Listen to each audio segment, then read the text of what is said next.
નમસ્કાર શ્રોતા મિત્રો, શ્રી શારદા સ્કૂલ ન્યૂઝ પોડકાસ્ટમાં આપ સૌનું હાર્દિક સ્વાગત છે.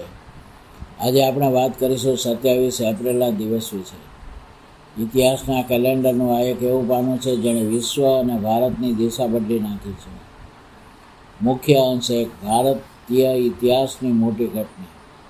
મિત્રો, આજથી બરાબર 500 વર્ષ પહેલાંની વાત કરીએ તો 27 એપ્રિલ 1526ના રોજ મુગલ શાસક બાબરે દિલ્હીમાં પ્રવેશ કર્યો હતો. પાણીપતના પ્રથમ યુદ્ધમાં ઇબ્રાહિમ લોધીને હરાવ્યા બાદ આ દિવસ ભારતમાં મુગલ સામ્રાજ્યના પાયાનો સાક્ષી બન્યો હતો. આ માત્ર સત્તાનું પરિવર્તન નહોતું, પણ ભારતની કળા, સંસ્કૃતિ અને સ્થાપત્યમાં એક નવા યુગની શરૂઆત હતી.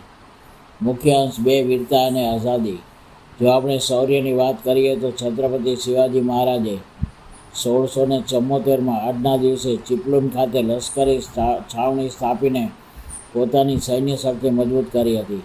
તો બીજી તરફ વિશ્વ સ્તરે દક્ષિણ આફ્રિકા માટે આ ફ્રીડમ ડે છે. 1994માં નેલ્સન મંડેલાના નેતૃત્વમાં રંગભેદની નીતિનો અંત આવ્યો અને આજના દિવસે ત્યાં પ્રથમ લોકશાહીની ચૂંટણી યોજાઈ હતી. મુખ્ય અંશ 3, સાહિત્ય અને સંસ્કાર. ઝવેરચંદ મેઘાણી. ગુજરાતી તરીકે આપણા માટે આજનો દિવસ ગૌરવવંતો છે. કસુંબીનો રંગ ઘોળનારા અને ગાંધીજી જેમને રાષ્ટ્રીય શાયર કહેતા એવા ઝવેરચંદ મેઘાણીજીનું સાહિત્યિક યોગદાન અજોડ છે. તેમણે ગામડે ગામડે ફરીને આપણી લોકવાર્તા અને શૌર્ય ગીતોને જીવંત રાખ્યા છે. આજના દિવસે આપણે તેમના શબ્દોને યાદ કરી આપણી માતૃભાષા પ્રત્યે ગૌરવ અનુભવવું જોઈએ. આમ 27 એપ્રિલે એક માત્ર તારીખ નથી, પણ સંઘર્ષ, આઝાદી અને સાહિત્યનો સંગમ છે.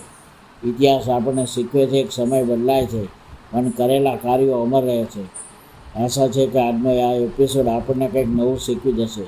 ફરી મળીશું આવા જ રસપ્રદ વિષયો સાથે. ત્યાં સુધી જોતા રહો, સાંભળતા રહો શ્રી શારદા સ્કૂલ ન્યૂઝ.